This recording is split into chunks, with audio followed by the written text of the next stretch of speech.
أعوذ بالله من الشيطان الرجيم. بسم الله الرحمن الرحيم.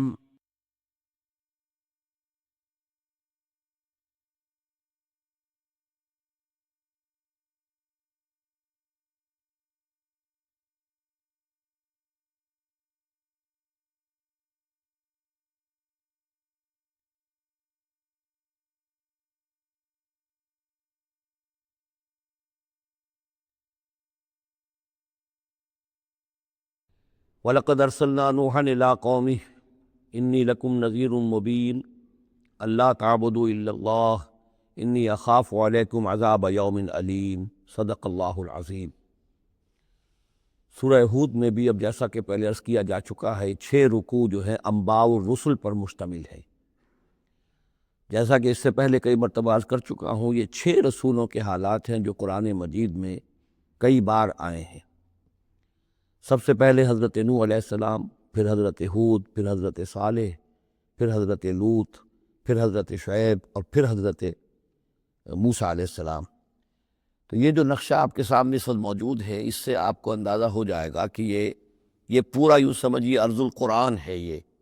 قرآن مجید میں جن رسولوں کے حالات آئے ہیں وہ سب کے سب جو ہیں وہ اس خطے کے اندر وہ مبعوث کیے گئے۔ یہ داہنی طرف جو ہے وہ بحر جو خلیج فارس ہے، یہ خلیج فارس سیدھا اوپر اگر لکیر چلی جائے گی اور ادھر سے یہ جو بحر قلزم ہے،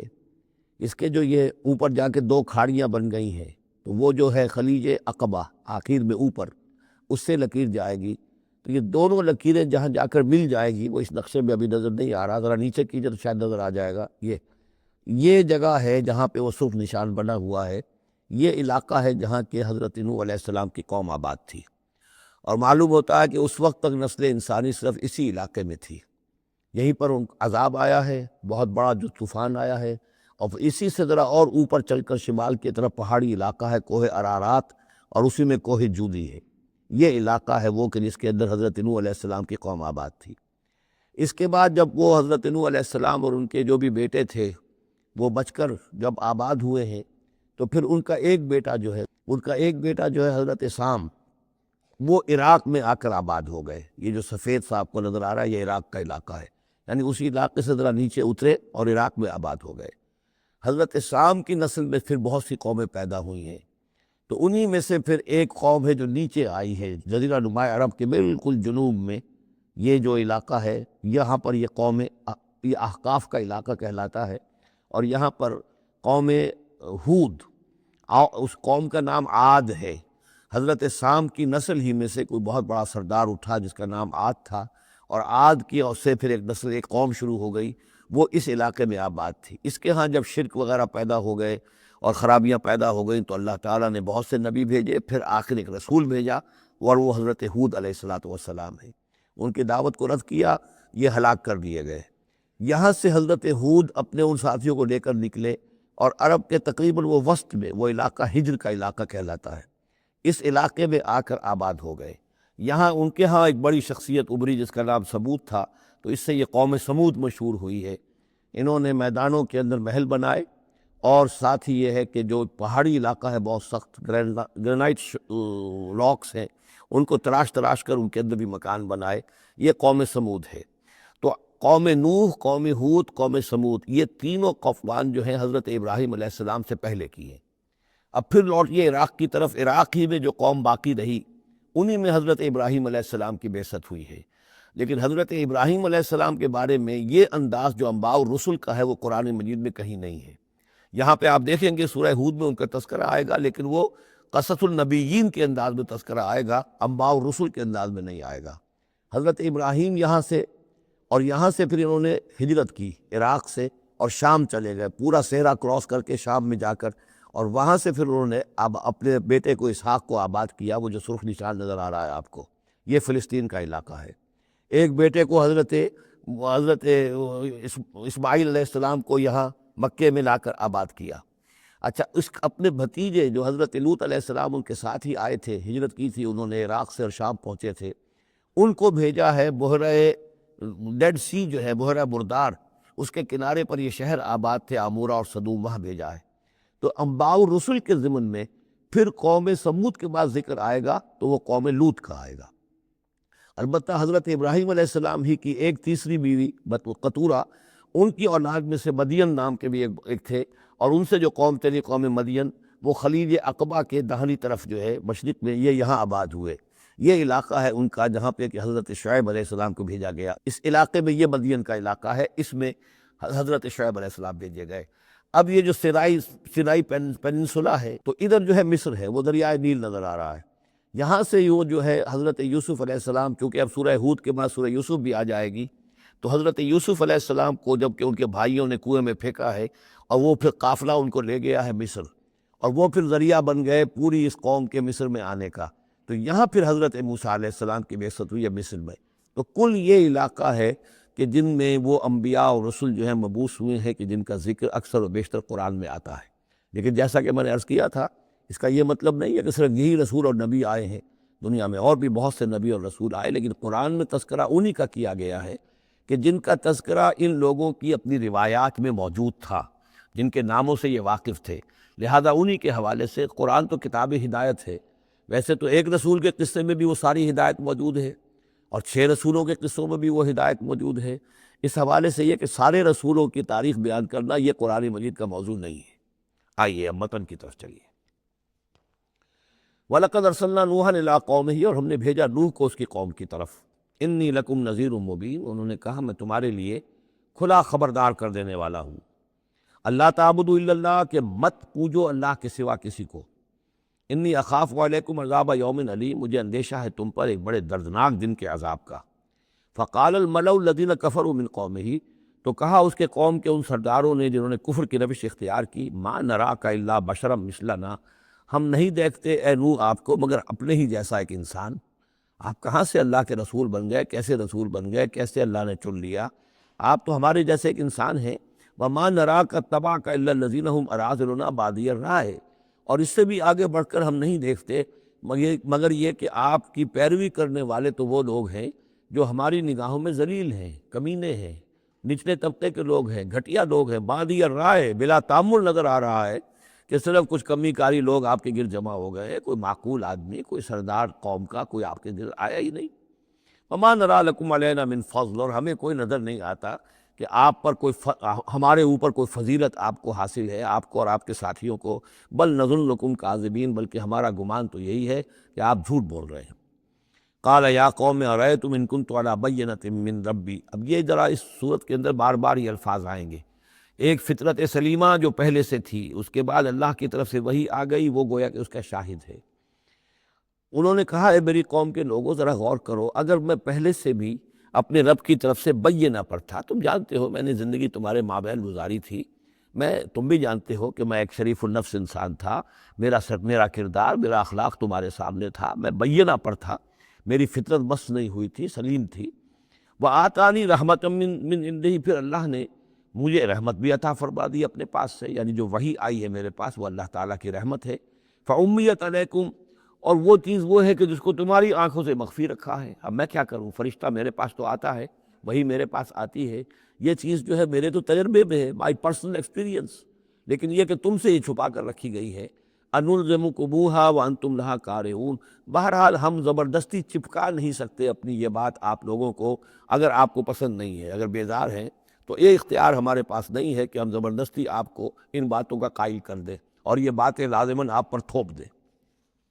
وَيَا قَوْمِ لَا أَسْأَلُكُمْ عَلَيْهِ مَالًا، اور میری قوم کے لوگوں دیکھو میں تم سے کوئی اجرت نہیں مانگتا، مال طلب نہیں کرتا، کوئی تاوان تم پر نہیں ڈالا ہے۔ ان اجریہ الا علی اللہ،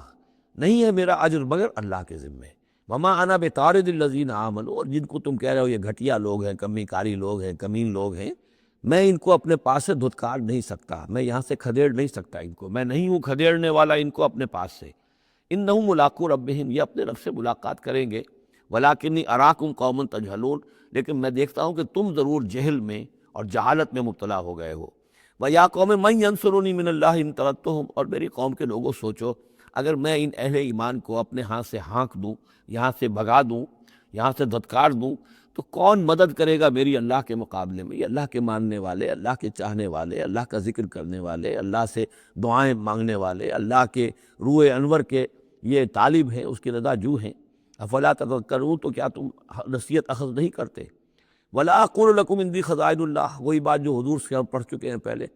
اور میں نہیں کہتا تم سے کہ میرے پاس اللہ کے خزانے ہیں، میں نے کب کہا ہے کہ میرا اختیار ہے اللہ کے خزانوں پر؟ ولا عالم الغیب، نہ میں غیب کا علم رکھتا ہوں، ولا اقول انی ملک، نہ میں یہ کہتا ہوں کہ میں کوئی فرشتہ ہوں، ولا اقول للذین تزدری اعینکم، اور نہ میں یہ کہتا ہوں ان لوگوں کے بارے میں جنہیں تمہاری آنکھیں حقیر دیکھ رہی ہیں، تم حقارت کے ساتھ دیکھ رہے ہو، لن یؤتیہم اللہ خیرا، میں تو نہیں کہہ سکتا کہ اللہ تعالیٰ انہیں کوئی خیر نہیں دے گا، کیا پتہ تم اندازہ بھی نہ کر سکو کیا مقامات بلند اللہ ان کو عطا کرے گا جنت میں، یہ کس طریقے سے اللہ تعالیٰ کے فروح و ریحان و جنت و نعیم سے جو ہے وہ مشرف ہوں گے۔ لا اقول انی ملک ولا اقول للذین تزدری اعینکم لن یؤتیہم اللہ خیرا، اللہ اعلم بما فی انفسہم، جو کچھ ان کے جیوں میں ہے، دلوں میں، اللہ خوب جانتا ہے کس کے دل میں کتنا خلوص ہے، کتنی محبت ہے اللہ کے ساتھ، کتنی شوق ہے، کتنا شوق ہے اللہ سے ملاقات کا، تو یہ اللہ جانتا ہے۔ انی اذا لمن الظالمین، اگر میں تمہارے امتحانوں سے تنگ آ کر میں ان کو اپنے پاس سے اٹھا دوں، بھگا دوں، تو پھر یہ کہ میں تو خود ظالموں میں سے ہو جاؤں گا۔ قالوا یا نوح، انہوں نے کہا اے نوح، قد جادلتنا، تم نے ہم سے خوب جھگڑا کیا، فاکثرت جدالنا، اور بہت جھگڑا کر دیا تم نے، یعنی یہ کہ جب وہ بالکل ان تمام باتوں کے جواب میں خاموش ہونے پر مجبور ہو گئے، معقول بات ہے جو جواب دیا جا رہا ہے، ان کے پاس اب کوئی جواب نہیں ہے اس کا۔ فَأْتِنَا بِمَا تَعِدُنَا إِن كُنتَ مِنَ الصَّادِقِينَ، اب آخری بات وہی ضد اور ہٹ درمی کی، تو پھر لے آؤ جس چیز کی ہمیں دھمکی دے رہے ہو، اگر تم سچے ہو وہ عذاب لے آؤ۔ اب ہم جو ہے ہمارے کان پک گئے ہیں تمہارے یہ واز سنتے سنتے، اور تم سے یہ مذاکرہ اور مجادلہ اور مناظرہ جو ہے مزید ہم جاری نہیں رکھنا چاہتے۔ قال انما یاتیکم بہ اللہ ان شاء، انہوں نے فرمایا کہ وہ تو اللہ لے آئے گا وہ عذاب تمہارے اوپر اگر وہ چاہے گا، انما یاتیکم بہ اللہ، وہ لائے گا تمہارے اوپر اللہ ان شاء، اگر وہ چاہے گا، وما انتم بمعجزین، اور پھر تم اس کو تھکا نہیں سکو گے بھاگ کر، یعنی تم اسے ہرا نہیں سکو گے، تم اس سے بچ کر بھاگ نہیں سکو گے۔ ولا ينفعکم نصحی ان اردت ان انصح لکم، اور میری نصیحت، میرا خلوص، میری خیر خواہی تمہارے حق میں کچھ مفید نہیں ہو سکتی، خواہ میں کتنا ہی تمہارا ناصح ہوں، کتنا ہی تمہارے ساتھ مخلص ہوں، نصیحت کر رہا ہوں، خیر خواہ ہوں، ان کان اللہ یرید ان یغویکم، اگر اللہ ہی فیصلہ کر چکا ہو کہ وہ تمہاری گمراہی کے اوپر اس کی مہر ثبت ہو چکی ہو، اگر اللہ تعالیٰ فیصلہ کر چکا ہے تو میری یہ سارا اخلاص اور خلوص اور دعوت اور نصیحت اور خیر خواہی اس کا کوئی نتیجہ نہیں نکلے گا۔ ہو ربکم، وہ تمہارا رب ہے، وإلیہ ترجعون، اور اسی کی طرف تم لوٹا دیے جاؤ گے۔ ام یقولون افتراہ، کیا یہ کہتے ہیں کہ یہ اے محمد صلی اللہ علیہ وسلم آپ نے اس کو گھڑ لیا ہے؟ قل ان افتریتہ فعلی اجرامی، اب یہاں درمیان میں حضرت نوح علیہ السلام کی بات چل رہی ہے اور آگے بھی چلے گی، لیکن درمیان میں ایک جملہ معترضہ ہے۔ یہ ساری باتیں اے نبی جو آپ کو ہم وحی کے ذریعے سے بتا رہے ہیں، یہ ساری جو گفت و شنید ہوئی تھی حضرت نوح علیہ السلام کے اور ان کی قوم کے درمیان، آپ کو کیسے معلوم ہوئی؟ آپ نے گھڑ لی ہے؟ آپ کو کوئی فکشن ہے، کوئی سٹوری ہے، کیا ہے؟ نہیں، یہ تو اللہ تعالیٰ کی طرف سے ہے۔ قل ان افتریتہ، کہہ دیجئے اگر میں نے یہ گھڑی ہوں یہ چیزیں، فعلی اجرامی، تو پھر یہ میرا جرم ہوگا، اس کا وبال مجھ پر آئے گا، وانا بریء مما تجرمون، ورنہ پھر یہ ہے کہ جو جرم تم کر رہے ہو، جھٹلا رہے ہو، تو میں اس سے بری ہوں۔ وَأُوحِیَ إِلَىٰ نُوحٍ، اور وحی کر دیا گیا نوح کی جانب، أَنَّهُ لَن يُؤْمِنَ مِن قَوْمِكَ إِلَّا مَن قَدْ آمَنَ، اب کوئی اور شخص ایمان نہیں لائے گا تمہاری قوم میں سے سوائے ان کے جو ایمان لا چکے۔ فَلَا تَبْتَئِسْ بِمَا كَانُوا يَفْعَلُونَ، سو اب جو کچھ وہ کر رہے ہیں آپ اس پر افسوس نہ کریں اور غمگین نہ ہوں۔ وَاصْنَعِ الْفُلْكَ بِأَعْيُنِنَا وَوَحْيِنَا، اور اب آپ کشتی تیار کیجئے، کشتی بنائیے ہماری نگاہوں کے سامنے، یعنی ہم دیکھ رہے ہیں اور ہمارے انسٹرکشنز کے مطابق، وَوَحْيِنَا، معلوم ہوتا ہے کہ اللہ تعالیٰ کی طرف سے ہر یعنی اسٹیپ پر ان کو وحی آ رہی ہے، اور کہ اس طرح کرو، اتنی لمبی بناؤ، ایسی لکڑیاں تیار کرو، بِأَعْيُنِنَا وَوَحْيِنَا، ہماری نگاہوں کے سامنے اور ہماری ہی انسٹرکشنز کے مطابق، وحی کے مطابق۔ وَلَا تُخَاطِبْنِي فِي الَّذِينَ ظَلَمُوا، اب دیکھنا جو ظالم ہے ان کے بارے میں مجھ سے خطاب نہ کرنا، مجھ سے دعا نہ کرنا، مجھ سے بات نہ کرنا کہ فلاں جو ہے یہ میرا عزیز ہے اور فلاں میرا رشتہ دار ہے۔ اب جو بھی ظالم ہے اس کے بارے میں تمہاری طرف سے کوئی نرم بات نہ آئے۔ اِنَّهُمْ مُغْرَقُونَ، اب یہ سب کے سب غرق کیے جائیں گے۔ وَيَصْنَعُ الْفُلْكَ، اب وہ نقشہ دیکھیے آپ چشم تصور سے، خشکی پر بیٹھے ہوئے ہیں اور حضرت نوح علیہ السلام آس پاس سمندر کہیں ہے ہی نہیں اور وہ کشتی بنا رہے ہیں۔ وَيَصْنَعُ الْفُلْكَ، اور وہ بنا رہے کشتی۔ وَكُلَّمَا مَرَّ عَلَيْهِ مَلَأٌ مِّن قَوْمِهِ سَخِرُوا مِنْهُ، جب بھی ان کی قوم کے سردار ان کے پاس سے گزرتے تھے وہ مذاق اڑاتے تھے، کہ معلوم ہوتا اب تک تو ہم سمجھتے تھے کہ بہرحال یہ کچھ شاید بات بنا رہا ہے، جھوٹ بول رہا ہے، کیا کر رہا ہے، اب تو معلوم ہوتا بالکل ہی مت ماری گئی، اب کوئی جو ہے ہوش ٹھکانے نہیں رہے یہ، تو وہ ہنستے تھے۔ سخروا منہ قال ان تسخروا منا فانا نسخر منکم کما تسخرون، حضرت نوح فرماتے تھے کہ تم اگر ہم سے اب اس تمسخر کر رہے ہو، مذاق اڑا رہے ہو، تو وہ وقت قریب آنے والا ہے کہ ہم تمہارا مذاق اڑائیں گے جیسے کہ تم مذاق اڑا رہے ہو ہمارا۔ فسوف تعلمون من یاتیہ عذاب یخزیہ، تو تم عنقریب جان لوگے کہ کون ہے وہ جن پر کہ عذاب آتا ہے جو ان کو رسوا کر دے گا، وَيَحِلُّ عَلَيْهِ عَذَابٌ مُقِيمٌ، اور اس پر اترے گا وہ عذاب کے جو قائم رہنے والا ہے اور دائمی ہے۔ حتیٰ اذا جاء امرنا وفارت النور، یہاں تک کہ جب ہمارا حکم آ گیا اور جوش مارا تنور نے۔ اب یہ جو ہے جہاں تک اس کا یعنی جیوگرافیکل یا جیولوجیکل جو بھی اس کا پس منظر ہے، اس کے ضمن میں ایچ جی ویلز نے جو بات کہی ہے وہ میں آپ کو بتا دینا چاہتا ہوں۔ اس کا کہنا یہ ہے کہ میڈیٹرینین کا جو اس کی سطح وہ بہت بلند تھی، اور ساحل کے ساتھ ساتھ جو ہے اس کے جو مشرقی ساحل ہے اس کا، جو شام کا اور فلسطین کا، تو یہاں پر جو ہے وہ اونچے پہاڑ تھے۔ جیسے کراچی کے بارے میں بھی کہا جاتا ہے کہ کراچی کے بعض علاقے جو ہیں وہ سطح سمندر سے نیچے ہیں، لیکن ساحل کے ساتھ ساتھ اونچا علاقہ ایسا ہے کہ جو سمندر کو روکے ہوئے۔ اگر کسی جگہ پر ایسا ہو تو اگر کہیں کوئی ایک سوراخ بھی ہو جائے تو یہ ایسا ہی ہے جیسے کسی بڑے بند میں سوراخ ہو جائے۔ اگر خدا نہ خواستہ کہیں تربیلا ڈیم میں یا کہیں کوئی اور اس طریقے کی بات ہو جائے تو پھر جو تباہی آئے گی اس کا آپ اندازہ کر لیجئے۔ تو ان کا کہنا یہ ہے کہ وہ سیلاب جو آیا ہے تو میڈیٹرینین میں وہ جو اس کا ساحلی علاقہ تھا اس میں سے کہیں وہ راستہ نکلا ہے پانی کا، اور پھر سمندر آیا ہے،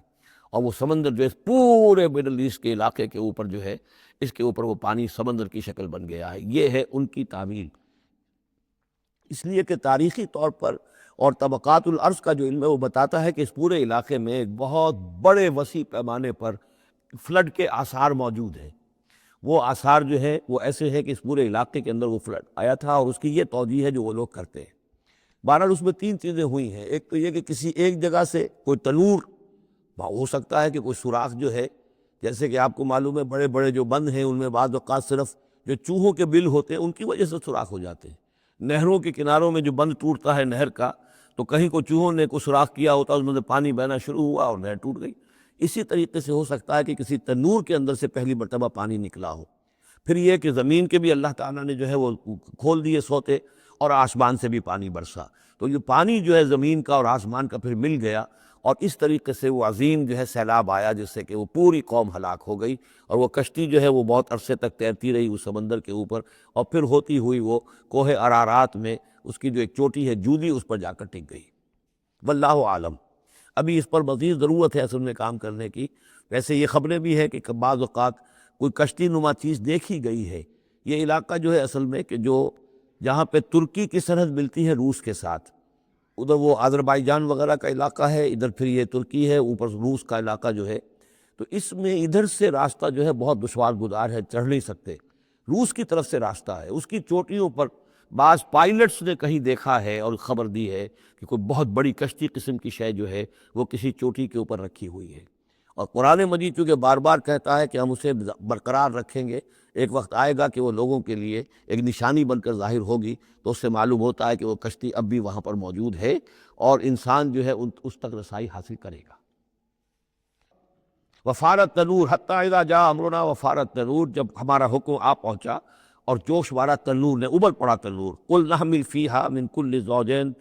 زوجین اثنین، تو ہم نے کہا اے نوح اپنی اس کشتی میں تمام حیوانات کا ایک ایک جوڑا رکھ لو، واہلک، اور اپنے گھر والوں کو بھی، اپنے گھر والے اہل و عیال کو، الا من سبق علیہ القول، سوائے آپ کے اہل و عیال میں سے وہ کہ جن کے بارے میں پہلے حکم گزر چکا ہے۔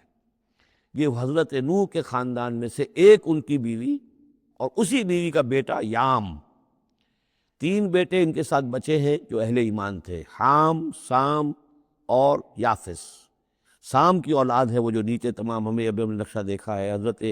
حضرت ابراہیم بھی سامی ہے، اور یہ قوم عاد بھی سامی، قوم سمود بھی سامی، یہ سیمیٹک ریسز کہلاتی ہیں۔ لیکن یہ کہ حضرت حام کی اولاد اب وہ اس تفصیل میں نہیں جا سکتا، اور حضرت یافس کی اولاد یہ اور دوسرے علاقوں میں جا کر آباد ہو گئے۔ یہ جو نیچے کی طرف اترے ہیں یہ حضرت سام کی نسل ہے۔ چوتھا بیٹا ان کا تھا یام، یا اس کا ایک خطاب اور بھی تھا کنعان، اور اس کی جو ماں تھی تو یہ مشرک تھے اور یہ اہل ایمان کے ساتھ شریک نہیں تھے، لہذا یہ کشتی میں شامل نہیں ہوئے۔ تو آپ اب رکھ لیجئے، سوار کرا لیجئے اپنی کشتی میں من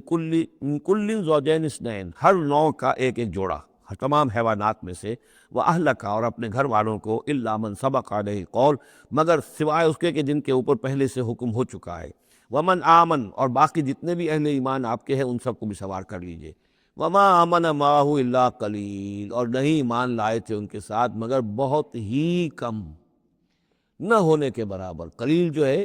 انگریزی میں اے لٹل اور دی لٹل، ان دونوں میں جو فرق ہے، یہاں قلیل جو ہے دی لٹل کے معنی میں آیا ہے، جو بالکل نہ ہونے کے برابر۔ وَقَالَ ارْكَبُوا فِيهَا بِسْمِ اللَّهِ مَجْرَاهَا وَمُرْسَاهَا، اور حضرت نوح نے فرمایا اب سوار ہو جاؤ اس میں، اللہ کے نام کے ساتھ ہی ہے اس کا چلنا بھی اور اس کا لنگر انداز ہونا بھی، اللہ ہی اس کو چلائے گا بھی جب تک یہ پانی میں تیرتی رہے گی، اور اللہ ہی کے حکم سے یہ لنگر انداز ہوگی جہاں بھی اللہ کی مشیت ہوگی کہ یہ لنگر انداز ہو جائے۔ ان ربی لغفور الرحیم، یقین میرا رب غفور الرحیم ہے۔ وہی تجری بہم فی موج کالجبال، اب وہ کشتی چل رہی تھی ان کو لے کر موجوں میں، اور موجیں پہاڑ پہاڑ جیسی موجیں۔ ونادى نوح ابنہ، اور نوح نے پکارا اپنے بیٹے کو، اسی کو یام کو یا کنعان کو، وکان فی معزل، اور وہ ایک کنارے کی طرف تھا، یا بنی ارکب معنا، اے میرے بیٹے آؤ ہمارے ساتھ شریک ہو جاؤ، ولا تکن مع الکافرین، اور کافروں کا ساتھ نہ دو، کافروں کے ساتھ نہ رہو بلکہ ہماری کشتی میں آ جاؤ۔ قال سآوی الی جبل یعصمنی من الماء، اس نے کہا نہیں نہیں، میں ابھی اس پہاڑ کے اوپر چڑھ جاؤں گا، میں وہاں پہنچ جاؤں گا، وہ مجھے پانی سے بچا لے گا۔ قال لا عاصم اليوم من امر اللہ الا من رحم، حضرت نوح نے فرمایا نہیں، آج کے دن کوئی شے بچانے والی نہیں ہے اللہ کے امر سے سوائے اس کے جس پر اللہ ہی رحم فرما دے۔ وحال بینہم الموج، اور اسی گفتگو کے دوران ایک بڑی سی موج حائل ہوئی ان کے مابین، فکان من المغرقین، اور وہ بیٹا جو ہے ان کے نگاہوں کے سامنے غرق ہو گیا۔ وقیل یا ارض ابلعی ماءک، اور کہہ دیا گیا ہے زمین اپنے پانی کو نگل جا، واپس پانی زمین کے اندر جذب ہو جائے۔ کتنا وقت لگا ہوگا یہ اللہ بہتر جانتا ہے، لیکن یہ آخر کار جو شکل بنی ہے کہ زمین کے اندر پانی جذب ہو گیا جو زمین سے آیا تھا۔ وَيَا سَمَاءُ أَقْلِعِي، اور اے آسمان تو بھی اب تھم جا، جو بھی بارش آنی تھی، جو اس طوفان کے لیے، اس کو بھی اختتام کا حکم ہو گیا۔ وَغِيضَ الْمَاءُ، اور پانی سکھا دیا گیا۔ وَقُضِيَ الْأَمْرُ، اور فیصلہ چکا دیا گیا۔ وَاسْتَوَتْ عَلَى الْجُودِيِّ، اور وہ کشتی جو ہے جودی پہاڑ کے اوپر جا کر رک گئی۔ وَقِيلَ بُعْدًا لِلْقَوْمِ الظَّالِمِينَ، اور کہہ دیا گیا ہلاکت اور دوری ہے اس قوم کے لیے کہ جو ظالم تھی، یعنی اب اس کا نسیہ منسیہ ہو گئی، اب اس کا نام و نشان موجود نہ رہا۔ وَنَادَى نُوحٌ رَبَّهُ، اور پکارا نوح نے اپنے رب کو، فقال رب ان ابنی من اہلی، انہوں نے کہا پروردگار میرا بیٹا میرے اہل میں سے تھا، اور تیرا وعدہ تھا میرے اہل کو بچا لے گا۔ وَإِنَّ وَعْدَكَ الْحَقُّ، اور تیرا وعدہ سچا ہے۔ وَأَنْتَ أَحْكَمُ الْحَاكِمِينَ، اور یقیناً تو تمام حاکموں میں سب سے بڑا اور سب سے منصف اور سب سے عادل حاکم ہے۔ قال یا نوح انہ لیس من اہلک، انہوں نے، اللہ نے جواب دیا ہے نوح وہ تمہارے اہل میں سے نہیں ہے۔ انہ عمل غیر صالح، اس کے اعمال، اس کا کردار، اس کے عقائد، اس کے نظریات غیر صالح ہیں۔ فلا تسألن ما لیس لک بہ علم، تو اب مجھ سے ان چیزوں کے بارے میں سوال نہ کرو جس کے لیے تمہارے پاس کوئی علم نہیں ہے۔ انی اعیذک ان تکون من الجاہلین، اور میں تمہیں نصیحت کر رہا ہوں کہ تم جاہلوں میں سے نہ بن جاؤ۔ یہاں وہ یاد کر لیجئے سورہ نام کی آیت 35، اس میں حضور سے کہا گیا تھا فلا تکونن من الجاہلین، میں نے اس وقت بھی نوٹ کرا دیا تھا کہ یہ سخت ترین الفاظ یا حضور سے فرمائے گئے ہیں سورہ انعام میں، اور یہاں پر سورہ ہود میں یہ آئے ہیں حضرت نوح علیہ السلام سے خطاب کرتے ہوئے، انی اعیذک ان تکون من الجاہلین۔ سنت اس کو تسلیم نہیں کرتے، اس کی وجہ یہ ہے کہ جو قاعدہ دیا گیا ہے سورہ نور میں وہ یہ ہے کہ اللہ تعالیٰ صالح لوگوں کے لیے بیویاں بھی دیکھ دیتا ہے، اور جو خبیثات للخبیثین والخبیثون للخبیثات والطیبات للطیبین والطیبین للطیبات، تو یہ چیزیں جو ہے اس کے چونکہ خلاف جاتا ہے، اس لیے یہ کہ صرف مشرک ہونے کی حد تک کہ یہ مشرک تھے باپ ماں بیٹا، اس لیے جو کٹے رہے، تو اسی پر اہل سنت کا اجماع ہے۔ قال رب انی اعوذ بک ان اسألک ما لیس لی بہ علم، حضرت نوح نے عرض کیا پروردگار میں تیری پناہ طلب کرتا ہوں اس سے کہ میں تجھ سے ایسی بات کا سوال کروں جس کے لیے کہ میرے پاس کوئی علم نہیں ہے، وَإِلَّا تَغْفِرْ لِي وَتَرْحَمْنِي، اور اگر تو نے مجھے معاف نہ فرما دیا اور رحم نہ فرمایا، اکم من الخاسرین، تو میں تو ہو جاؤں گا خسارہ پانے والوں میں۔ قیل یا نوح اہبط بسلام منا وبرکات علیک، ہم نے کہا نوح اب اترو، اس کشتی سے اترو، بسلام منا، ہماری طرف سے سلامتی کے ساتھ، وبرکات، اور برکتوں کے ساتھ، علیکا، جو تم پر بھی ہوں گی، وعلی ممن معک، اور ان امتوں پر بھی ہماری یہ برکات ہوں گی کہ جو ان لوگوں کے ساتھ، جو ان کی نسل سے وجود میں آئیں گی جو تمہارے ساتھ ہیں۔ تو گویا کہ نسل انسانی بعد میں عام خیال یہی ہے کہ حضرت نوح علیہ السلام کے 3 بیٹوں ہی سے چلی ہے، باقی اگر کچھ لوگ تھے بھی ان کے ساتھ تو وہ ایسے تھے کہ جن کی کوئی نسل آگے نہیں چلی ہے، بلکہ یہ دنیا کی جو نسلیں اس وقت دنیا میں ہیں نوع انسانی، وہ یہ حضرت یافس، حضرت حام اور حضرت سام کی نسل ہی سے ہیں۔ یہ خیال ہے، واللہ عالم، یقین کے ساتھ نہیں کہا جا سکتا، ویسے میرا اپنا رجحان بھی اسی طرف ہے۔ حضرت یافس کی اولاد جو ہے وہ یہ جو پہاڑی علاقہ ہے، جیسا کہ ابھی آپ نے نقشے میں دیکھا تھا، اس سے اوپر جو ہے یہ سینٹرل ایشیا کے پہاڑ ہے، اس پہاڑ کو کراس کیا انہوں نے، اور وہ جو پھر میدانی علاقہ ہے روس کا، اور اس کی طرف سے ہوتے ہوتے وہ صحرائے گوبی سے ہوتے ہوئے چین کا، تو حضرت یافس کی اولاد ادھر پھیل گئی ہے، یورپ سے لے کر اور چائنا تک، یہ سب یافس کی نسل ہے۔ حضرت حام کی اولاد مشرق اور مغرب میں چلی گئی، اسی پہاڑی سلسلے کے دامن میں ہوتی ہوئی، ایک شاخ ان کی ایران ہوتے ہوئے بھارت چلی گئی، انڈیا چلی گئی، سندھ اور ہند، اور ایک شاخ جو ہے سینائی پیننسولا کراس کر کے یہ سوڈان اور مصر چلی گئی۔ یہ ہے حضرت حام کی نسل میں سے۔ یہ عام طور پر جو ہمارے پرانے ماہرین انساب ہیں ان کا کہنا یہ ہے۔ انہی میں سے معلوم ہوتا ہے کہ جو یہ یورپین ہے، جو کہ انڈو ایرانین جو کہلاتے ہیں ایرینز، تو یہ ایرینز جو ہے یہ سب حضرت حام کی اولاد میں سے معلوم ہوتے ہیں۔ ان میں سے گریکس بھی ہیں، اور ان میں رومنز بھی ہیں، اور ان میں جرمنز بھی ہیں۔ باقی جو ہے یہ نسلیں جو ہے یہ اینگلو سیکسنز، یہ ہے حضرت یافسی کے نسل سے، جو اوپر سے جا کر اور یہ اسکینڈینیوین کنٹریز سے ہو کر پھر نیچے اترے ہیں یورپ کی طرف۔ تو یہ جو ناردرنرز کہلاتے ہیں، دی نارڈک ریسز، شمالی اقوام جو ہے، اینگلو سیکسنز ان میں سے ہے، لیکن جو مشرقی یورپ کی یہ اقوام ہے، یہ اصل میں یہ بھی آریائی نسل جو ہے حضرت حام کی نسل میں سے، واللہ عالم۔ تو یہاں وہ الفاظ آ گئے تھے،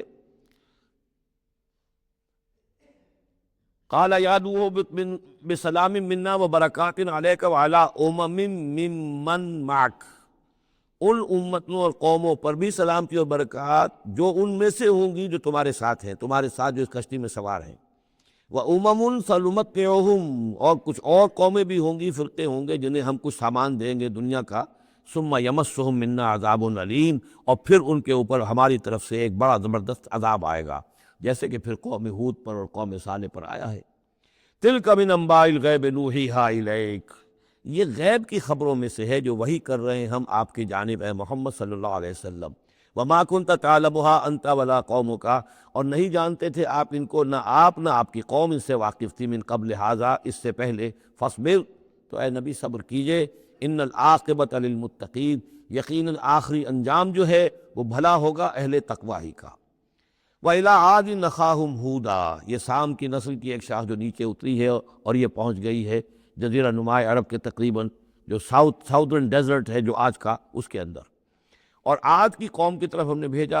اخاہم ہودا، ان کے بھائی ہود کو، قال یا قوم اعبدوا اللہ ما لکم من الہ غیرہ ان انتم الا مفترون، انہوں نے کہا اے میری قوم کے لوگوں، تمہارا کوئی الہ اللہ کے سوا نہیں ہے، اور یہ باقی تم نے نام گھڑ لیے ہیں، کوئی اور معبود نہیں ہے، کسی کی حقیقت نہیں ہے۔ یا قوم لا اسألکم علیہ اجرا، اور میری قوم کے لوگوں میں تم سے کوئی اجر کا طالب نہیں ہوں، ان اجریہ الا علی الذی فطرنی، نہیں ہے میرا اجر مگر اسی کے ذمے جس نے مجھے پیدا فرمایا، افلا تعقلون، تو کیا تم عقل سے کام نہیں لیتے۔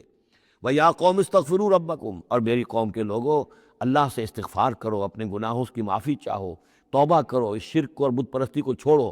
ثُمَّ تُوبُوا إِلَيْهِ، پھر اس کی جناب میں رجوع کرو، يُرْسِلِ السَّمَاءَ عَلَيْكُمْ مِدْرَارًا، وہ آسمان سے تم پر چھاجوں پانی برسائے گا، وَيَزِدْكُمْ قُوَّةً إِلَىٰ قُوَّتِكُمْ، اور تمہاری جو قوت اس نے عطا کی ہوئی ہے اس میں اور قوت کا اضافہ فرمائے گا، وَلَا تَتَوَلَّوْا مُجْرِمِينَ، لیکن یہ کہ روگردانی نہ کرو مجرموں کی طرح اور مجرم بن کر۔ قالوا یا ہود ما جئتنا ببینہ، انہوں نے کہا کہ اے ہود دیکھو تم کوئی ہمارے پاس سند لے کر نہیں آئے، کوئی معجزہ لے کر نہیں آئے۔ وما نحن بتارکی آلہتنا عن قولک، اور ہم نہیں ہیں اپنے معبودوں کو چھوڑنے والے صرف تمہارے کہنے سے، وما نحن لک بمؤمنین، اور ہم نہیں ہیں تمہاری بات ماننے والے، ان نقول الا اعتراک بعض آلہتنا بسوء، ہم تو یہی کہتے ہیں، اس کے سوا اور کچھ نہیں ہمارا خیال، کہ ہمارے بعض معبودوں کی جو تم نے کوئی گستاخی کی ہے، ان کی نفی کی ہے، تو ان کی طرف سے تمہیں کوئی تکلیف پہنچ گئی ہے، یعنی تمہارا دماغی توازن ٹھیک نہیں رہا ہے، کوئی آسیب تمہیں ہو گیا ہے، تم پر پھٹکار پڑی ہے ہمارے بعض معبودوں کی۔ قال انی اشہد اللہ واشہدوا، حضرت ہود نے فرمایا دیکھو میں اللہ کو گواہ کر کے کہہ رہا ہوں اور تم بھی گواہ رہو، انی بریء مما تشرکون، کہ جن کو تم شریک ٹھہرا رہے ہو میں ان سے بری ہوں، بیزار ہوں، میرا ان سے کوئی تعلق نہیں۔ وہی بات جو حضرت ابراہیم نے فرمائی تھی کہ مجھے ان کا کوئی خوف نہیں، من دونہ، اس کے سوا تم جو شرک کر رہے ہو، فکیدونی جمیعاً، تو تم سب کے سب مل کر میرے خلاف جو چاہو کارروائی کر لو، کیدونی، جو چالیں چاہ چل لو، ثم لا تنظرون، مجھے کوئی مہلت نہ دو، انی توکلت علی اللہ ربی و ربکم، میں نے تو توکل کیا ہے اپنے رب پر، اللہ پر جو میرا بھی رب ہے اور تمہارا بھی رب ہے، ما من دابۃ الا هو آخذ بناصیتها، نہیں ہے کوئی بھی جاندار مگر یہ کہ اس کی پیشانی جو ہے اللہ ہی کے ہاتھ میں ہے۔ وہ دعا جو میں نے آپ کو سنائی تھی اس میں حضور کے الفاظ بھی یہ ہیں، وَنَاصِيَتِي بِيَدِكَ، اللہم انی عبدک وابن عبدک وابن امتک فی قبضتک ناصیتی بیدک ماض فی حکمک عدل فی قضاؤک، ہوا آخذ بناصیتها، ہر جاندار کی پیشانی اللہ کے ہاتھ میں، یعنی اس کی قسمت، اس کی تقدیر، اسے کیا ملنا ہے، اس کے ساتھ کیا ہونا، یہ سب اللہ کے ہاتھ میں ہے۔ ان ربی علی صراط مستقیم، یقیناً میرا رب تو سیدھی راہ پر ملے گا، سیدھی توحید کی راہ پر جاؤ گے تو رب کے قریب پہنچو گے، میرا رب جو ہے وہ عدل و انصاف کے راستے سے اور صراط مستقیم ہی سے اس تک رسائی حاصل ہو سکتی ہے۔ فَإِن تَوَلَّوْا فَقَدْ أَبْلَغْتُكُم مَّا أُرْسِلْتُ بِهِ إِلَيْكُمْ، پھر اگر تم پیٹھ موڑ لو، منہ پھیرو، انکار کرو، تو میں نے پہنچا دیا ہے تمہیں وہ پیغام جو مجھے دے کر بھیجا گیا تھا، مَا أُرْسِلْتُ بِهِ إِلَيْكُمْ وَيَسْتَخْلِفُ رَبِّي قَوْمًا غَيْرَكُمْ، پھر میرا رب جو ہے تمہیں تباہ کرے گا، ختم کرے گا اور تمہاری جگہ کسی اور قوم کو لے آئے گا، وَلَا تَضُرُّونَهُ شَيْئًا، اور تم اس کا کچھ بگاڑ نہیں سکو گے، ان ربی علی کل شیء حفیظ، یقین میرا رب جو ہے ہر چیز کا نگہبان ہے۔ وَلَمَّا جَاءَ أَمْرُنَا، جب ہمارا حکم آ گیا، عذاب کا فیصلہ، نجینا ہودا والذین آمنوا معہ، ہم نے نجات دے دی، بچا لیا ہود کو اور ان کو جو اس کے ساتھ ایمان لائے تھے، برحمت منا، اپنی رحمت سے، ونجیناہم من عذاب غلیظ، اور ہم نے انہیں بچا لیا ایک بہت ہی گاڑھے اور بھاری عذاب سے۔ وَتِلْكَ عَادٌ جَحَدُوا بِآیاتِ رَبِّهِمْ، یہ تھے عاد، یہ تھی قوم، بڑی زبردست قوم، انہوں نے انکار کیا اپنے رب کی آیات کا، وَعَصَوْا رُسُلَهُ، اور انہوں نے نافرمانی کی اپنے رسولوں کی۔ یہ رسولوں سے مراد کیا ہے؟ اصل میں انبیاء تو آتے رہتے ہیں، آخر میں پھر رسول آتا ہے، چھوٹے چھوٹے، جس طریقے سے کہ اللہ تعالیٰ کی طرف سے سمجھانے کے لیے ان کے معلمین کی حیثیت سے، تو وہاں پہ ان کو بھی رسول کہہ دیا گیا، جیسا کہ میں نے کہا تھا قرآن مجید میں یہ الفاظ ایک دوسرے کی جگہ آ جاتے ہیں۔ وَاتَّبَعُوا أَمْرَ كُلِّ جَبَّارٍ عَنِيدٍ، انہوں نے رسولوں کی تو نافرمانی کی اور پیروی کی ان کے حکم کی جو سرکش تھے اور مخالف تھے۔ وَأُتْبِعُوا فِي هَٰذِهِ الدُّنْيَا لَعْنَةً، اور ان کے پیچھے لگا دی گئی اس دنیا میں بھی لعنت، وَيَوْمَ الْقِيَامَةِ، اور قیامت کے دن کے لیے بھی، أَلَا إِنَّ عَادًا كَفَرُوا رَبَّهُمْ، آگاہ ہو جاؤ قوم عاد نے اپنے رب کا کفر کیا تھا، أَلَا بُعْدًا لِعَادٍ قوم ہود، سن لو پھٹکار ہے عاد پر جو قوم ہود تھی، جس کی طرف حضرت ہود علیہ السلام کو بھیجا گیا۔ وَإِلَىٰ ثَمُودَ أَخَاهُمْ صَالِحًا، اب ان میں سے جو لوگ بچے تھے وہ پھر آگے وسطی علاقے کی طرف گئے ہیں اور وہاں ہجر کے علاقے میں جا کے آباد ہوئے، وہاں سمود نام کی ایک بڑی قوم ابھری، اور ان کے اندر بھی جب پھر وہی خرابیاں آ گئیں، وہی شیطان نے ان کو پٹی پڑھائی، وہی بت پرستی شروع ہو گئی، وہی ان کے معبود ہو گئے، تراش لیے انہوں نے۔ تو إِلَىٰ ثَمُودَ أَخَاهُمْ صَالِحًا، سمود کی طرف ہم نے بھیجا ان کے بھائی صالح کو، قَالَ يَا قَوْمِ اعْبُدُوا اللَّهَ مَا لَكُم مِّنْ إِلَٰهٍ غَيْرُهُ، انہوں نے فرمایا کہ اے میری قوم کے لوگو، اللہ کی بندگی کرو، تمہارا کوئی معبود اس کے سوا نہیں ہے۔ هُوَ أَنشَأَكُم مِّنَ الْأَرْضِ، اس نے تمہیں زمین سے اٹھایا ہے، ابھارا ہے، بنایا ہے زمین سے، وَاسْتَعْمَرَكُم فِيهَا، اور اس میں تم کو آباد کیا ہے، فَاسْتَغْفِرُوهُ، تو اس سے استغفار کرو، اس سے اپنے گناہ بخشواؤ، ثُمَّ تُوبُوا إِلَيْهِ، اور پھر اس کی جانب میں رجوع کرو، إِنَّ رَبِّي قَرِيبٌ مُجِيبٌ، یقین میرا رب قریب ہے اور دعا کا قبول کرنے والا ہے۔ قالوا یا صالح قد كنت فینا مرجوا، انہوں نے کہا ہے صالح تم سے تو ہماری بڑی امیدیں وابستہ تھی، ظاہر بات ہے کہ ایک شخص جو ہے جس کو اللہ چنتا تھا اپنے اخلاق میں، سمجھ میں، فہم میں، فطانت میں وہ ممتاز ہوتے تھے، تو ہم سمجھتے تھے تم آباء و اجداد کا نام روشن کرو گے، یہ تم نے کیا کیا؟ تم نے تو کہنا شروع کر دیا کہ آباء و اجداد کے جو طریقے ہیں یہ غلط ہیں، ان کا دین غلط ہے، ان کے عقیدے غلط ہیں، ان کے معبود جن کو ہمارے آباء و اجداد پوجتے آئے یہ کوئی حقیقت نہیں۔ ہم توقع کرتے تھے کہ تم قوم کا نام روشن کرو گے، تم آباء و اجداد کے لیے عزت کا، ان کے لیے مزید جو ہے دنیا کے اندر ان کے ناموری کا سبب ذریعہ بنو گے۔ قالوا یا صالح قد کنت فینا مرجوا، تم سے تو ہمیں بہت سی امیدیں تھی قبل ھذا، اس سے پہلے، اتنہانا نعبد ما یعبد آباؤنا، یہ کیا ہوا تم ہمیں روک رہے ہو ان چیزوں کو پوجنے سے کہ جن کو ہمارے آباء و اجداد پوجتے تھے؟ وَإِنَّنَا لَفِي شَكٍّ مِّمَّا تَدْعُونَا إِلَيْهِ مُرِيبٍ، اور یقیناً جس چیز کی طرف تم ہمیں بلا رہے ہو اس کے بارے میں ہمیں شکوک و شبہات ہے، ہمارا دل اس پر ٹھکتا نہیں ہے۔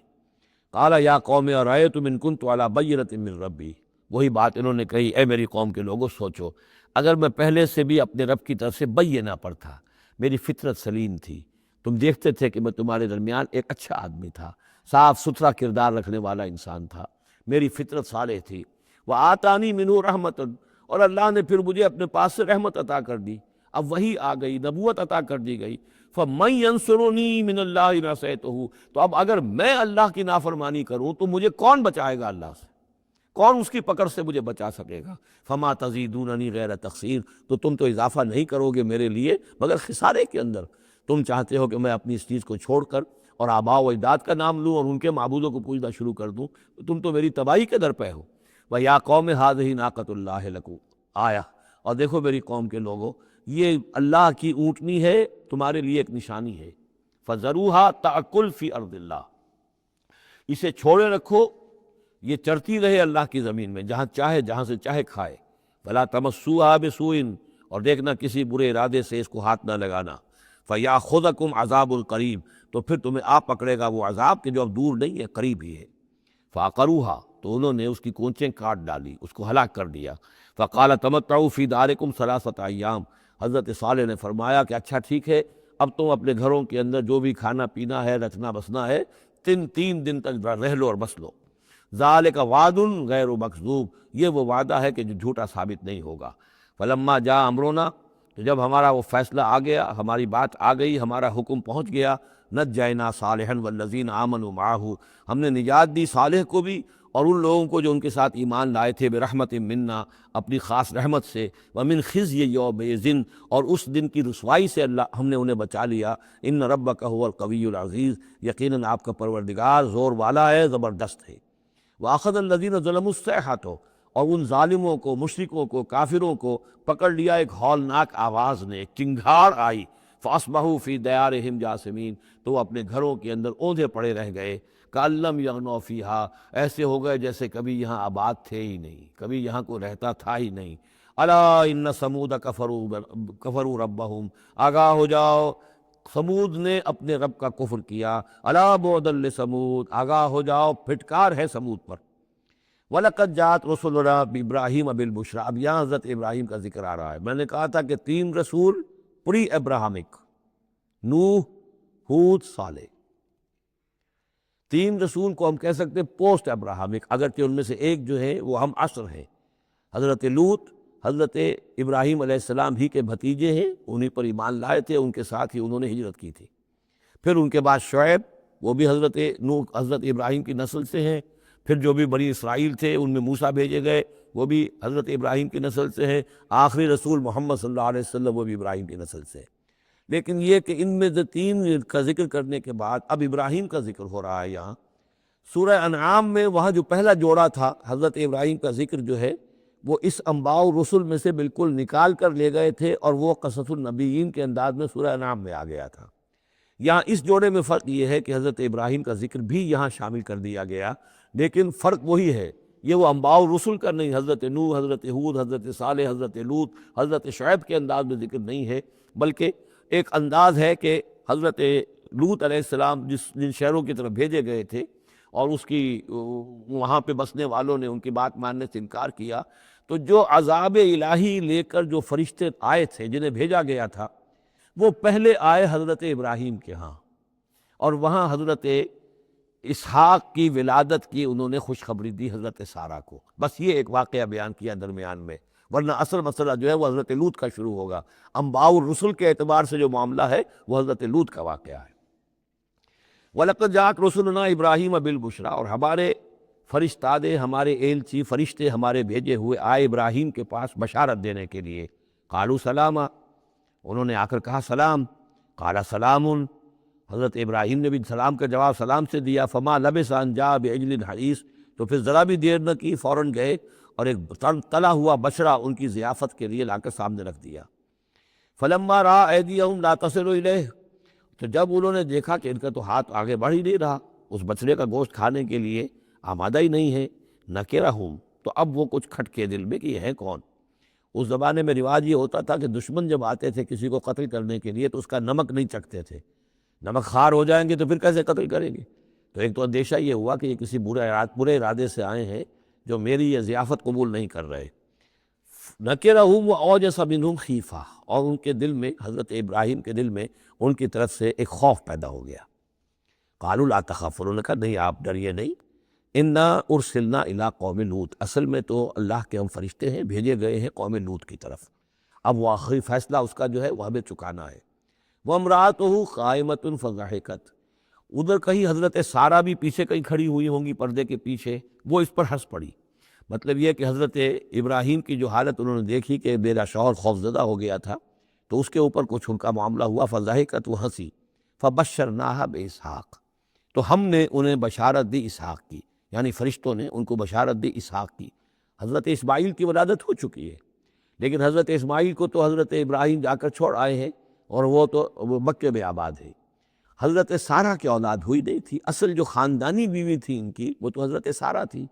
حضرت ہاجرہ جو ہے وہ تو بادشاہ مصر نے ان کی خدمت میں ان کو پیش کیا تھا، اسی لیے ان کو لونڈی بھی کہہ دیتے ہیں. یہ حالانکہ وہ شہزادی تھی، وہ بادشاہ کے شاہی خاندان کی خاتون تھی حاجرہ سلام علیہا. لیکن یہ کہ یہ یہودی کہتے ہیں کہ وہ تو لونڈی تھی، کنیز تھی. تو چونکہ اولاد نہیں ہوئی تھی حضرت سارہ کے ہاں، تو حضرت سارہ ہی نے کہہ کر پھر حضرت ابراہیم سے کہا تھا کہ آپ تعلق قائم کریں ہاجرہ سے، شاید اللہ تعالیٰ آپ کو ہاجرہ سے اولاد دے دے. لیکن جب وہ اولاد ہو گئی حضرت اسماعیل تو پھر وہ جو عورت کی ایک فطرت ہے اور مزاج ہے تو ان کے لیے کھلنے لگی یہ بات کہ مجھے اللہ نے اولاد نہیں دی. اب ظاہر بات ہے کہ حضرت ابراہیم کی توجہ زیادہ ہو گئی ہوگی حضرت ہاجرہ کی طرف، اپنے بیٹے کی طرف. تو پھر وہ ذریعہ بن گیا کہ انہوں نے کہا کہ انہیں چھوڑ کر آؤ، اور اللہ کے حکم سے حضرت ابراہیم نے حضرت ہاجرہ کو اور حضرت اسماعیل کو وہاں بیت اللہ کے پاس، یا بیت اللہ جہاں بعد میں تعبیر ہونا تھا اس کی صرف بنیادیں اس وقت تھیں لیکن کوئی نشان اور نہیں تھا، وہاں چھوڑ دیا. اب یہاں جو ہے اولاد ہو رہی ہے، ان کی بشارت دی جا رہی ہے. تو حضرت اسحاق چھوٹے ہیں حضرت اسماعیل سے. فضحکت فبشرناہا باسحاق ومن وراء اسحاق یعقوب، اور یہ بھی کہا کہ پھر اسحاق کے بعد اسحاق کے ہاں ایک بیٹا ہوگا یعقوب، وہ بہت ہی ہمارے ہاں اس کا درجہ بہت بلند ہوگا. یعنی بیٹے کی بشارت پھر پوتے کی بشارت. قالت یا ویلتا آلد وانا عجوز وہذا بالی شیخا، انہوں نے کہا ہائے میری خرابی، کہ اب میں جنوں گی جبکہ میں ہو چکی ہوں نہایت بوڑھی، اور میرا یہ شیخ جو ہے، میرا یہ جو شوہر ہے یہ بھی شیخ ہے، یہ بھی ضعیف ہے، بوڑھا ہو چکا ہے. ان ھذا لشیء عجیب، یہ تو بڑی عجیب بات جو آپ بتا رہے ہیں، یہ خوشخبری مجھے دے رہے ہیں اس بڑھاپے کی عمر میں کہ میرے یہاں بیٹا ہوگا. قالوا اتعجبین من امر اللہ، ان فرشتوں نے کہا کہ کیا آپ تعجب کرتی ہیں اللہ کے معاملے میں؟ اللہ کا فیصلہ ہے، اللہ جیسے چاہے پیدا کرے، ہم اللہ کی طرف سے خوشخبری دے رہے ہیں، اپنی طرف سے نہیں دے رہے. رحمت اللہ وبرکاتہ علیکم اہل البیت، اے نبی کے گھر والوں تم پر اللہ کی رحمت ہو، اس کی برکتیں ہوں. اب یہاں اہل البیت کو سمجھ لیجئے کس کے لیے ہے؟ حضرت سارہ کے لیے. اہل بیت رسول ازواج مطہرات ہیں، ان کی ایکسٹینشن ہے جو حضور نے کہا ہے اللہم ہؤلاء اہل بیتی، اے اللہ یہ بھی میرے اہل بیت ہیں. حضرت فاطمہ، حضرت علی، حضرت حسن، حضرت حسین، وہ بھی اہل بیت میں، یہ ایکسٹینشن ہے. اہل بیت اصلاً نبی کی بیوی، یہاں پر کس کے لیے آ رہا؟ حضرت سارہ کے لیے. گھر والے ہم کہتے بھی ہیں گھر والے، گھر والے کون ہوتے ہیں؟ گھر والی تو بیوی ہوتی ہے. قالوا اتعجبین من امر اللہ رحمت اللہ وبرکاتہ علیکم اہل البیت انہ حمید مجید، یقیناً اللہ حمید ہے اور مجید ہے، بہت بزرگ ہے، بڑائیوں والا ہے اور اپنی ذات میں ستودہ صفات ہے. فلما ذهب عن ابراہیم الروع، جب ابراہیم کا خوف جاتا رہا، وجاءت البشریٰ، اور یہ بشارت پہنچ گئی، ان کے لیے خوشی کی بات تھی کہ اب سارا کے ہاں بھی اللہ تعالیٰ بیٹا عطا کرے گا۔ یجادلنا فی قوم لوط، اب اس نے جھگڑنا شروع کر دیا ہم سے قوم لوط کے بارے میں۔ یہ مجادلہ جو ہے یہ تورات میں بڑی تفصیل سے آیا ہے کہ دیکھو تم جو جا رہے ہو، اگر اس شہر کے اندر، ان بستیوں کے اندر 50 آدمی بھی راست باز ہوں گے تو کیا کرو گے؟ کیا پھر بھی ہلاک کر دو گے؟ فرشتوں نے کہا نہیں، تو 50 آدمی وہاں ہوئے، اگر راست باز ہوئے تو ہم ہلاک نہیں کریں گے۔ اچھا دیکھو، میری کوئی حیثیت نہیں ہے، میں بہت ناچیز ہوں، لیکن میں پھر جرأت کرتا ہوں، میں اللہ سے عرض کرتا ہوں کہ اچھا ہو سکتا ہے 40 ہوں وہاں پر، تو پھر ان کا اچھا 40 بھی ہوئے تو پھر ہم ان کو بھی پھر چھوڑ دیں گے، بستیوں کے اوپر عذاب نہیں آئے گا۔ ہوتے ہوتے 5 پہ آ گئے، جس پہ آخر میں کہا گیا کہ اے ابراہیم چھوڑو اب اس بات کو، اب یہ تمہارے رب کا فیصلہ آ چکا۔ وہاں ایک بھی نہیں ہے، تم 5 کی بات کر رہے ہو۔ وہاں تو سوائے حضرت لوط علیہ السلام کے خود اور ان کی 2 بیٹیوں کے اور کوئی بھی نہیں تھا کہ جو ان شہروں میں سے بچا ہو۔ تو یجادلنا فی قوم لوط، اب وہ قوم لوط کے بارے میں ہم سے جھگڑنے لگے، یعنی چونکہ وہ حلیم الطبع تھے، طبیعت میں نرمی تھی، وہی جو حضور کی طبیعت میں بھی تھی، حضرت ابوبکر کی طبیعت میں بھی تھی، اس وجہ سے انہوں نے کہا کہ عذاب سے بچنے کی کوئی شکل ہو سکے۔ ان ابراہیم لحلیم اواہ منیب، 3 الفاظ جمع کر دیے گئے۔ یقیناً ابراہیم بہت ہی حلیم بھی تھا، بہت ہی نرم دل تھا، اور بہت ہی اللہ کی جناب میں رجوع کرنے والا تھا۔ یا ابراہیم عارض عن ھذا، تو اب کہا گیا ان سے کہ ابراہیم اب چھوڑیے، اب اس بات سے آپ ذرا قطع تعلق کیجئے۔ انہ قد جاء امر ربک، یہ تو اب آپ کے رب کا فیصلہ آ چکا ہے۔ وَإِنَّهُمْ آتِيهِمْ عَذَابٌ غَيْرُ مَرْدُودٌ، اب ان پر وہ عذاب آ کر ہی رہے گا جسے لوٹایا نہیں جا سکے گا۔ وَلَمَّا جَاءَتْ رُسُلُنَا لُوطًا سِیءَ بِهِمْ ضَاقَ بِهِمْ ذَرْعًا، تو جب آئے ہمارے یہ فرشتادے بھیجے ہوئے، ہمارے یہ پیغامبر، یہ فرشتے لوط کے پاس، سِیءَ بِهِمْ، کہ وہاں پر یہ بھیجے گئے تھے بہت خوبصورت لڑکوں کی شکل میں، اور ان کے ہاں جو تھا معاملہ، آپ کو معلوم ہے کہ جو عبرت پرستی ان کے ہاں تھی اور جو سوڈمی تھی، تو یہ لڑکے خوبصورت آ گئے تو اس قوم کے لیے، تو ان کے لیے جشن ہو گیا کہ ہمارے لیے شکار آ گئے ہیں بہت اچھے، لوط کے ہاں بڑے عمدہ شکار پہنچے ہیں، لہٰذا وہ سب غول کے غول اب آ رہے ہیں، حضرت لوط علیہ السلام کے گھر پر چڑھائی کر رہے ہیں۔ تو جب ہمارے یہ فرشتادہ، ہمارے یہ جو نوجوان لڑکوں کی شکل میں جن کو بھیجا گیا تھا فرشتوں کو، وہ جب پہنچے حضرت لوط کے پاس، سِیءَ بِهِمْ، وہ ان کو دیکھ کر بہت غمگین ہوا کہ یہ بڑا میرے لیے، وَضَاقَ بِهِمْ ذَرْعًا، ان کا دل بڑا تنگ ہوا، وَقَالَ هَذَا يَوْمٌ عَصِیبٌ، اور انہوں نے کہا یہ تو میرے لیے بڑا سختی کا دن آ گیا ہے، میرے پاس اتنی طاقت نہیں ہے کہ میں ان بدبختوں کا مقابلہ کر سکوں، اپنے ان مہمانوں کو ان کی دستبرد سے میں بچا سکوں۔ اور وہ لوگ جو ہیں جانتے تھے جس قسم کی خبیث ان کی تباہی ہو چکی تھی کہ وہ کسی اپیل اور کسی دلیل سے بعد آنے والے نہیں ہیں، تو اس سے ان کے دل کے اندر جو ہے وہ ایک عجیب کیفیت پیدا ہوئی۔ سِیءَ بِهِمْ وَضَاقَ بِهِمْ ذَرْعًا وَقَالَ هَذَا يَوْمٌ عَصِیبٌ وَجَاءَهُ قَوْمُهُ يُهْرَعُونَ إِلَیْهِ، اور اب آئی اس کی قوم اس کے پاس والہانہ دوڑتی ہوئی، بڑے خوشی سے ناچتے ہوئے آ رہے ہیں کہ آج تو ہمارے لیے جو ہے وہ بہت ہی عمدہ شکار پہنچ گیا ہے۔ وَمِن قَبْلُ كَانُوا يَعْمَلُونَ السَّیِّئَاتِ، وہ پہلے ہی سے ان گندے کاموں کے اندر ملوث تھے۔ قَالَ يَا قَوْمِ هَؤُلَاءِ بَنَاتِي هُنَّ أَطْهَرُ لَكُمْ، حضرت لوط نے فرمایا کہ دیکھو میری قوم کے لوگوں، میری بیٹیاں موجود ہیں، وہ تمہارے لیے بہت پاکیزہ ہیں۔ اس کے 2 معنی کیے گئے، ایک تو یہ کہ بیٹیوں سے مراد ہے کہ جو تمہاری بیویاں ہیں وہ میری بیٹیوں کے مانند ہیں۔ نبی جو ہوتا ہے وہ گویا کہ قوم کے لیے والد کی جگہ ہے، جیسے کہ قرآن مجید میں وَأَزْوَاجُهُ أُمَّهَاتُهُمْ، حضور کی تمام ازواج جو ہیں وہ پوری امت کے لیے ماؤں کے درجے میں ہیں، تو گویا کہ یہ میری بیٹیاں ہیں، اللہ نے تمہارے لیے ان کو پیدا کیا ہے، تمہارے لیے جوڑا بنایا ہے، وہ پاک جو ہے تمہارے لیے راستہ اپنی شہوت کی کے تقاضے کو پورا کرنے کے لیے صحیح راستہ اس کو چھوڑ کر، اور یہ بھی ہو سکتا ہے کہ انہوں نے اپنی بیٹیوں ہی کو پیش کیا ہو کہ تمہیں اگر کرنا ہی ہے تو نکاح کر لو، میں اپنی بیٹیاں تمہیں نکاح میں دینے کو تیار ہوں، لیکن میرے جو یہ مہمان ہیں ان کے بارے میں مجھے رسوا نہ کرو۔ قال یا قوم هؤلاء بناتی ہن اطہر لکم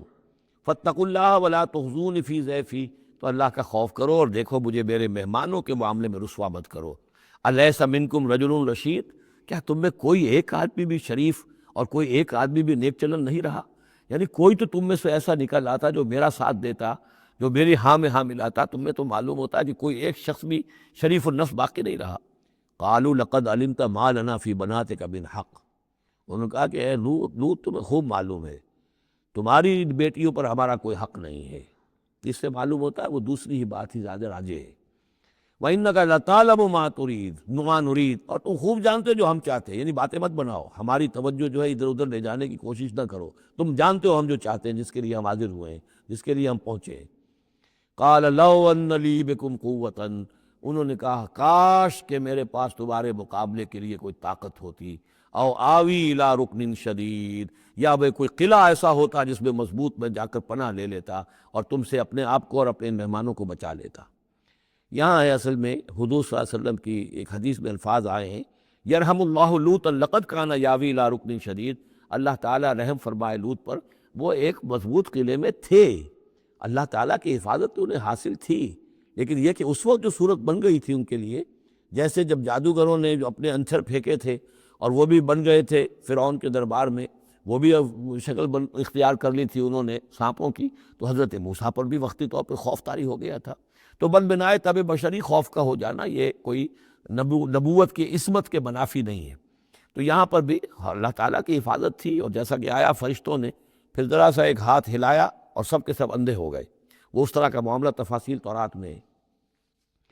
قال لو ان لی بکم، لیکن جو حسرت کی کیفیت تھی اور جس طرح ضیق میں ان کی جان اس وقت آئی تھی، اس کا تصور کیجئے، کاش کہ میرے پاس تمہارے مقابلے کے لیے طاقت ہوتی، او آوی الی رکن شدید، یا کوئی ایسا ہوتا مضبوط مستحکم قلعہ جس میں جا کر میں پناہ لے لیتا۔ قالوا یا لوط انا رسول ربک، ان فرشتوں نے کہا اے لوط گھبرائیں نہیں، ہم آپ کے رب کے پیغامبر ہیں، بھیجے ہوئے ہیں، لن یصلوا الیک، یہ آپ تک پہنچ ہی نہیں پائیں گے، آپ کو کوئی گردن نہیں پہنچا سکیں گے، آپ بالکل اطمینان رکھیں۔ فَأَسْرِ بِأَهْلِكَ بِقِطْعٍ مِّنَ اللَّيْلِ، اور بھی رات کا ایک حصہ جو باقی ہے اس میں آپ اپنے اہل کو لے کر، اپنے گھر والوں کو لے کر نکل جائیے اس بستی سے۔ وَلَا يَلْتَفِتْ مِنْكُمْ أَحَدٌ، اور کوئی بھی آپ میں سے پیچھے نہ دیکھے، پیچھے توجہ نہ کرے، پیچھے کی طرف کوئی خیال نہ آئے کہ ہمارے دوست تھے اور ہمارے یہ تھے اور ہمارے عزیز تھے، إِلَّا امْرَأَتَكَ، اور آپ کی بیوی بھی ساتھ نہیں جائے گی، وہ بھی یہیں رہے گی۔ یہ دو بیویاں ہیں جلیل القدر پیغمبروں کی، جن کا ذکر پھر آئے گا بڑی وضاحت کے ساتھ سورہ تحریم میں، ایک حضرت نوح علیہ السلام کی بیوی اور ایک حضرت لوط کی بیوی، کہ یہ اگرچہ کہ کانتا تحت عبدین من عبادنا صالحین فخانتاہما فلم یغنیا عنہما من اللہ شیئا، اگرچہ وہ ہمارے دو بہت ہی نیک اور بہت ہی برگزیدہ بندوں کے تحت تھیں، ان کے گھروں میں آباد تھیں، لیکن یہ کہ انہوں نے خیانت کی، اور اس کے نتیجے میں یہ ہے کہ پھر وہ اللہ تعالیٰ کے عذاب سے ان کے شوہر انہیں بچا نہیں سکے، نہ حضرت نوح بچا سکے اپنی اس بیوی کو، اور نہ حضرت لوط بچا سکے اپنی اس بیوی کو۔ الا امرأتک، سوائے آپ کی بیوی کے، انہ مصیبھا ما اصابہم، اس کے اوپر تو وہی مصیبت آ کر رہنی ہے جو ان سب پر آنی ہے۔ ان موعدہم الصبح، اور دیکھیے ان کے وعدے کا وقت صبح کا ہے، صبح کو عذاب آ جائے گا۔ الیس الصبح بقریب، کیا صبح قریب نہیں ہے؟ یعنی اب جلدی کیجئے، اب آپ فوری طور پر یہاں سے اپنی بچیوں کو لے کر نکل جائیے۔ فلما جاء امرنا جعلنا عالیہا سافلہا، جب ہمارا حکم آ پہنچا ہم نے اس کے اونچے کو نیچا کر دیا، یعنی کسی بستی کو تلپٹ کیا جائے تو چھت نیچے ہو جائے گی اور جو بنیادیں اوپر آ جائیں گی، عالیہا سافلہا، الٹ کر رکھ دیا بستیوں کو، وامطرنا علیہا حجارۃ من سجیل، اور مزید ان کے اوپر ہم نے بارش برسائی کنکروں کی، پتھروں کی، یعنی یہ کہ ایک طرف تو یہ کہ کچھ زلزلہ آیا یا کچھ اور زمین میں دھماکہ ہوا، ایکسپلوژن ہوا جس سے وہ بستیاں الٹ گئیں، اور اس کے بعد یہ ہے کہ آسمان سے پھر بارش ہوئی ہے ان پر سجیل۔ یہ سجیل اصل میں فارسی کا لفظ ہے سنگ گل، سنگ گل یعنی یہ کہ مٹی جو ہے اگر کسی صحرا کے اندر تھوڑی سی پھوار پڑے اور زیادہ تیز بارش نہ ہو تو وہ ہر قطرے کے ساتھ تھوڑی سی مٹی مل کر وہ ایک چھوٹا سا دانہ بنتا ہے، اور وہ پھر دھوپ جب پڑتی ہے تو وہ پھر پک جاتا ہے، جیسے کہ کہیں آپ اینٹیں پکاتے ہیں اپنے بھٹیوں کے اندر، یہ پھر کہلاتی ہیں سنگ گل، یعنی یہ پتھر تو ہے لیکن یہ پتھر نہیں ہے، یہ مٹی کے بنے ہوئے پتھر ہیں، کنکر ہیں، ان کنکروں کی بارش ہوئی جس کے اندر کہ اس کو بالکل دفن کر دیا گیا ان دونوں شہروں کو۔ منضود تہ بر تہ، تہ بر تہ، وہ جو بارش ہو رہی تھی کنکروں کی تہ بر تہ، مسومۃ عند ربک، اور وہ نشان زد تھے تیرے رب کی طرف سے، یعنی ہر ایک کے لیے معلوم تھا کہ کس کو کون سا پتھر لگنا ہے اور کون سا جو شخص ہے اس کی ہلاکت کس کے ذریعے سے ہونی ہے۔ وما ہی من الظالمین ببعید، اور یہ ان ظالموں سے کوئی زیادہ دور نہیں ہے، یعنی جو مشرکین مکہ ہیں، جو قریش ہیں اور عرب کے جو مشرک ہیں، ان سے یہ بستیاں کو دور تو نہیں ہیں، اس لیے کہ یہ جب جاتے تھے فلسطین کی طرف اپنے قافلے لے کر تو یہاں سے گزرتے تھے۔ قوم سمود کا مسکن بھی ان کے راستے میں آتے تھے، قوم مدین کا علاقہ بھی ان کے راستے میں آتا تھا، پھر یہ عمورہ اور سدوم کی بستیوں کے جو ہے یہ بھی کچھ ان کے جو آثار باقی رہ گئے تھے وہ بھی آتے تھے۔ وَإِلَىٰ مَدْيَنَ أَخَاهُمْ شُعَيْبًا، اور مدین کی طرف ہم نے بھیجا ان کے بھائی شعیب کو۔ میں بتا چکا ہوں یہ بنی قطورہ میں سے ہے مدین، اور پھر ان سے جو ایک قوم بڑی بنی وہ آ کر خلیج عقبہ کے داہنی طرف جو ہے یہ علاقے کے اندر آباد ہو گئی۔ اور یہ انٹرسیکشن ہے، روڈز کا کراس روڈ ہے۔ قافلے جو جنوب سے شمال کو جاتے تھے یمن سے شام کو، اور شام سے یمن کو، وہ گزرتے تھے شمالاً جنوباً، اور قافلے جو عراق سے آتے تھے اور مصر کو جاتے تھے وہ گزرتے تھے شرقاً غرباً۔ اس طریقے سے یہ جو ہے انٹرسیکشن تھا ان قافلوں کا، تو یہاں بڑی خوشحالی ہوئی، کاروبار چمکے ان کے۔ لیکن اس قوم کے اندر پھر وہ خرابیاں آئیں جو ہم پڑھ چکے ہیں سورہ اعراف میں، کم تولنا، کم ناپنا، رہزنی کرنا، جھوٹ بولنا، دھوکہ دینا، یعنی شرک کے علاوہ۔ وَإِلَىٰ مَدْيَنَ أَخَاهُمْ شُعَيْبًا، اور مدین کی طرف ہم نے بھیجا ان کے بھائی شعیب کو۔ قَالَ يَا قَوْمِ اعْبُدُوا اللَّهَ مَا لَكُم مِّنْ إِلَٰهٍ غَيْرُهُ، انہوں نے بھی یہی کہا کہ اے میری قوم کے لوگو، اللہ کی بندگی کرو، تمہارا کوئی الہ نہیں ہے اس کے سوا۔ وَلَا تَنْقُصُوا الْمِكْيَالَ وَالْمِيزَانَ، اور نہ کم رکھو پیمانوں کو اور نہ ہی میزان تول کو۔ إِنِّي أَرَاكُمْ بِخَيْرٍ، میں تمہیں دیکھ رہا ہوں کہ آسودہ حال ہو، اللہ نے تمہیں آسودہ حال کیا ہے۔ انی اخاف علیکم عذاب یوم محیط، لیکن اگر تم اپنی ان غلط بدعمالیوں سے باز نہ آئے تو مجھے اندیشہ ہے کہ تم پر ایک ایسے دن کا عذاب آ جائے گا جو تمہیں گھیر لے گا۔ وَيَا قَوْمِ أَوْفُوا الْمِكْيَالَ وَالْمِيزَانَ بِالْقِسْطِ، اور میری قوم کے لوگوں پیمانہ اور تول جو ہے عدل اور انصاف کے ساتھ پورا دیا کرو۔ وَلَا تَبْخَسُوا النَّاسَ أَشْيَاءَهُمْ، اور مت کم کیا کرو، گھٹایا کرو لوگوں کے لیے ان کے سامان۔ وَلَا تَعْثَوْا فِي الْأَرْضِ مُفْسِدِينَ، اور نہ ہی زمین میں فساد بچاتے پھرو۔